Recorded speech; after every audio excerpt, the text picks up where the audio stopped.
Hello,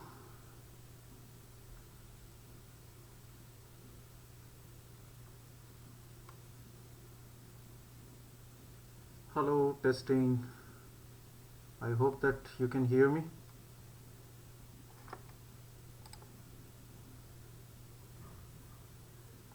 I hope that the video is also clear.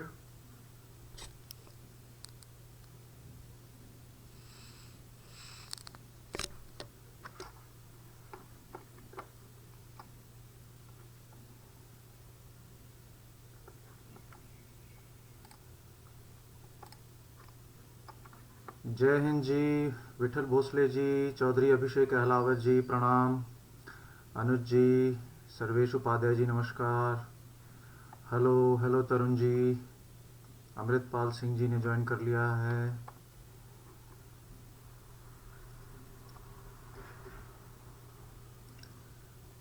उम्मीद है कि आप सभी मुझे सुन पा रहे होंगे। मैं तो आपको पढ़ ही पा रहा हूँ। सो with your kind permission, I think let us not waste much time. People will keep on joining. आज का सत्र शुरू करते हैं। आप सभी को नमस्कार और उम्मीद है कि आप सभी लोग अपने अपने घरों में बंद तो होंगे लेकिन सुखपूर्वक बंद होंगे। At the outset, I express my gratitude and thankfulness to Physical Education Foundation of India, Dr. Piyush Jain and his team for this remarkable work, for their seeking spirit. I express my thankfulness to all the sports persons, physical education teachers and coaches out there, जो लोग इस परीक्षा की घड़ी में grit और determination दिखा रहे हैं। बड़ी हिम्मत चाहिए जिन लोगों को फील्ड में काम करने की आदत हो, उन्हें बंद कर दिया जाए और फिर कहा जाए अब आप एक्सरसाइज करके दिखाओ। So if at all there is an award for unity in adversity, I would like to bestow that award to physical education of foundation of India, क्योंकि ये लोगों ने हम लोगों को यूनाइट किया है during this emergency period of COVID-19 attack. So coming to my topic of discussion today, as you must have already read, it is actually nutritional supplements for fitness and sports performance enhancement. कुछ assumptions मैं पहले से लेकर चल रहा हूँ। मैं उम्मीद करता हूँ कि आप लोग पहले से ये बात जानते होंगे कि न्यूट्रिशन क्या है, कितनी तरह का न्यूट्रिशन होता है। थोड़ी बहुत नॉलेज स्पोर्ट्स फ्रेटर्निटी के लोगों को बैंड सब्सटेंसेस के बारे में भी होगी। एनर्जी सिस्टम के बारे में भी मैं उम्मीद करता हूँ कि होगी। क्योंकि हमारे पास समय थोड़ा कम है, इसलिए I will be focusing entirely on what kind of various legal ways which a sports person can adopt in order to performance his or her, in order to improve his or her performance, sports performance. तो थोड़ा सा history में चलते हैं। Actually ये जो supplements हैं ये कई तरह से जाने जाते हैं। कोई इसको डाइटरी सप्लीमेंट कह देता है, कोई इसको न्यूट्रिशन सप्लीमेंट, कोई इसको फूड सप्लीमेंट भी कह देते हैं। आज की डेट में आप देख रहे होंगे कि जेनेटिकली मॉडिफाइड फूड का ज़माना है। तो basically idea genetically modified food का तो ये है कि जनसंख्या बहुत अधिक बढ़ रही है, इसलिए उनको खाना देना है और जल्दी से जल्दी देना है। तो बायोटेक्नोलॉजिस्ट इस पे रिसर्च कर रहे हैं कि ज़्यादा अवेलेबिलिटी हो जाए ताकि फूड की डिमांड को बढ़ाया जाए, हंगर को रिड्यूस किया जाए। उसके साथ साथ क्वालिटी ऑफ फूड ग्रेन्स को बढ़ाने के लिए भी बहुत सारे शोध चल रहे हैं, जिनमें सप्लीमेंट्स एक बहुत बड़ी मार्केट है जो निकल कर आ रही है। तो हिस्टोरिकली स्पीकिंग जो ग्रीक्स और रोमन्स थे, आपको पता ही होगा, आपने पढ़ा ही है फिजिकल एजुकेशन में, कि वो लोग अपनी परफॉर्मेंस को लेकर बहुत सीरियस होते थे। थोड़ा सा डिफरेंस था इन दोनों सिविलाइजेशंस के अंदर।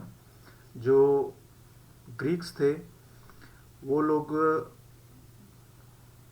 अपने आप को फिट रखने के लिए बहुत सारे एक्सरसाइज करते थे, लेकिन जो रोमन्स थे दे वर more of hedonistic in their approach. Hedonistic means they were more pleasure seeking.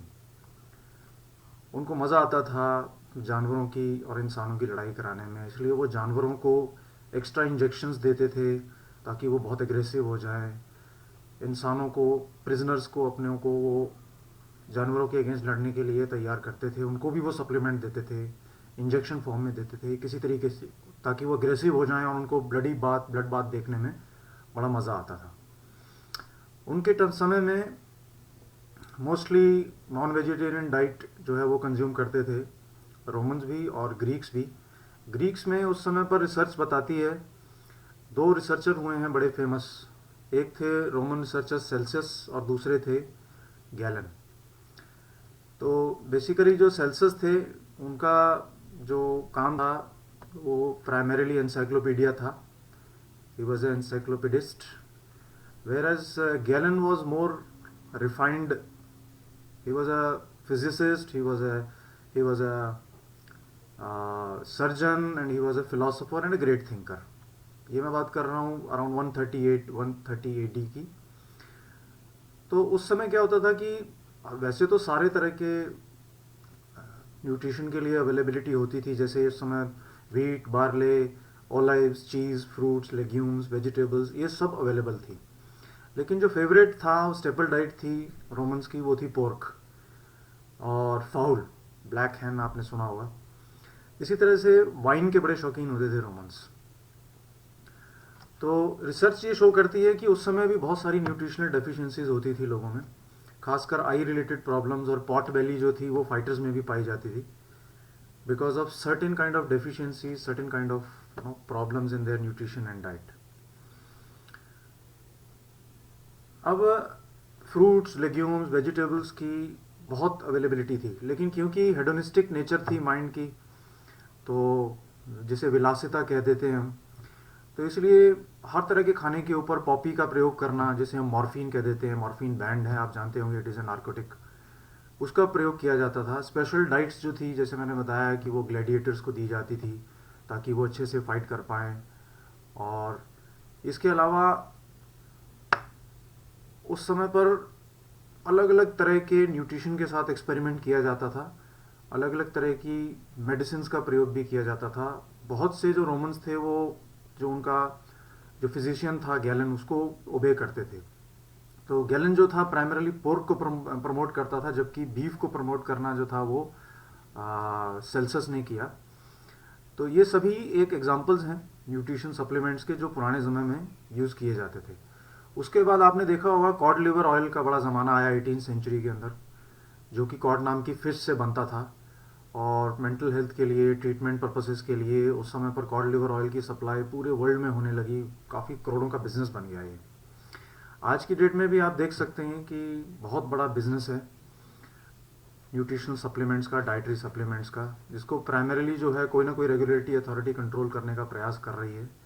लेकिन फिर भी ये कंट्रोल में नहीं आता है क्योंकि इतनी बड़ी संख्या में प्रोडक्शन है. अब आप देखिए 50,000 से ज़्यादा न्यूट्रिशन सप्लीमेंट्स अवेलेबल हैं हमारी मार्केट में, और अमेरिका के अंदर तो 50% जो एडल्ट पॉपुलेशन है वो न्यूट्रिशनल सप्लीमेंट्स यूज़ करती है, ऐसा उन्होंने स्वयं माना है एक सर्वे के अंदर. ये बहुत बड़ी इंडस्ट्री बन के आया है, $34 बिलियन की इंडस्ट्री है यूएस अलोन इसके अंदर. लेकिन कुछ अच्छी चीज़ें भी हुई हैं, जैसे न्यूट्रिशनल सप्लीमेंट्स को डिफ़ाइन कर दिया गया है. जो FDA है, यूएस की बॉडी है, जो कि फूड एंड डाइटरी एडमिनिस्ट्रेशन के नाम से जानी जाती है, उसने ये कहा है कि न्यूट्रिशनल सप्लीमेंट्स जो है वो it is a product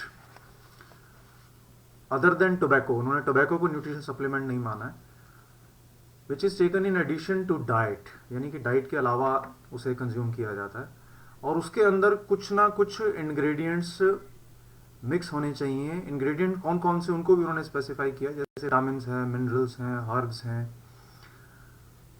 amino acids हैं, एंजाइम्स हैं, ऑर्गन टिश्यूज़ हैं, मेटाबोलाइट्स हैं, ग्रैंडुलर मटेरियल्स हैं, और इनका जो ये जो है इंजेक्ट नहीं किए जा सकते सिरिंज से. इसको भी बताया है कि they can be consumed through mouth, either in the form of tablet, either in the form of capsule, और it can be a liquid form. लेकिन ये इंपॉर्टेंट बात है कि टोबैको को इसमें इन्होंने नहीं डाला. इसके अलावा बहुत सारी गाइडलाइंस इन्होंने इशू की कि इनको डिफ्रेंशिएट किया जा सके ड्रग्स से, क्योंकि ड्रग्स का जो यूज़ है वो मोस्टली किया जाता है फॉर द ट्रीटमेंट पर्पस। तो ऐसा मैंडेटरी बनाया गया कि न्यूट्रिशन सप्लीमेंट्स के ऊपर लेबल पे साफ लिखा जाएगा कि ये न्यूट्रिशनल सप्लीमेंट है, और ये भी उसमें मेंशन किया जाएगा कि इसका काम क्योर करना, प्रिवेंशन या किसी तरह का ट्रीटमेंट नहीं है। जैसे XYZ किया उन्होंने, dash can improve your joint health but it has not the permission to be used in place of drugs. ऐसा गाइडलाइंस बनाई गई ताकि बिल्कुल क्लियरली डिफाइन या डिफरेंशिएट किया जा सके between the drugs and what exactly is a nutrition supplement. तो अभी लेटेस्ट आप देख रहे होंगे कि आयुर्वेदा ने भी एडेप्टोजेंस नाम की हर्ब्स को काफ़ी प्रमोट करना शुरू कर दिया है।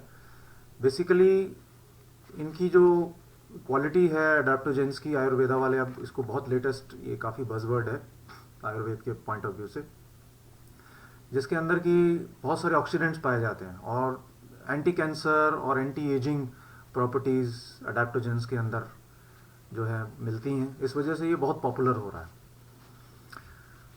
तो ये हमारी थोड़ी सी इंट्रोडक्शन थी, और ये हम सभी जानते हैं कि न्यूट्रिशनल सप्लीमेंट्स की वैसे तो रिक्वायरमेंट नहीं है किसी को भी अगर आप बैलेंस डाइट कंज्यूम कर रहे हैं, बट स्पेशल कंडीशंस में आपने देखा होगा कि जैसे स्पेशल चिल्ड्रन हैं, ADD से ग्रसित कुछ बच्चे होते हैं, या प्रेग्नेंट वुमेन हैं under special condition, lactating mothers हैं, और ग्रोइंग चिल्ड्रन हैं समटाइम्स।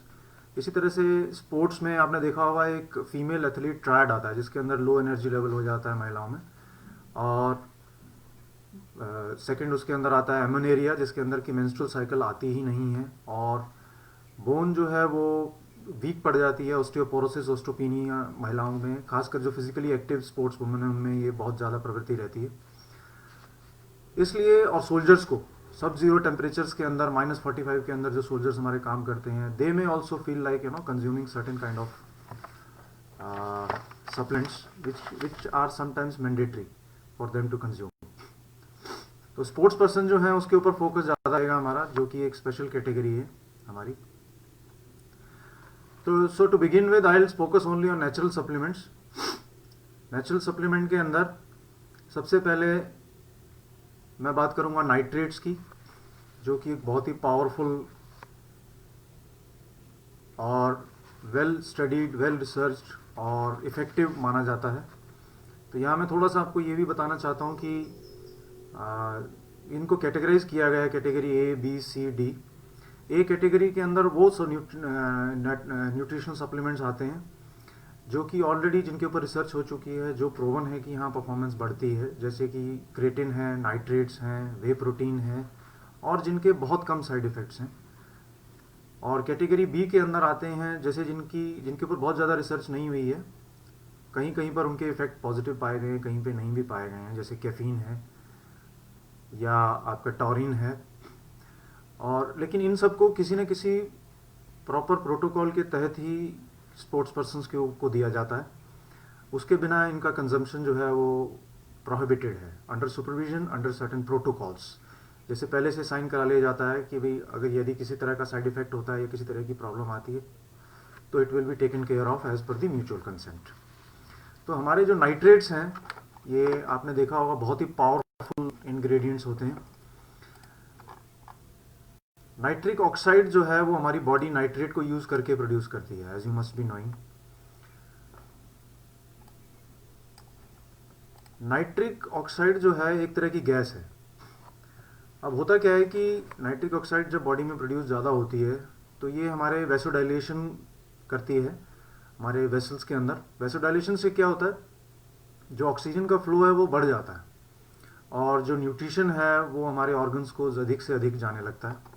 इसीलिए नाइट्रिक ऑक्साइड जो है इसको डॉक्टर्स अक्सर इरेक्टाइल, वैसे तो इरेक्टाइल डिस्फंक्शन के लिए भी यूज़ किया जाता था इससे पहले, लेकिन इसके अलावा इसके जो फिजिकल परफॉर्मेंस को बढ़ाने के अंदर बहुत ज़बरदस्त इसका बेनिफिट है नाइट्रिक ऑक्साइड का, नाइट्रेट्स का।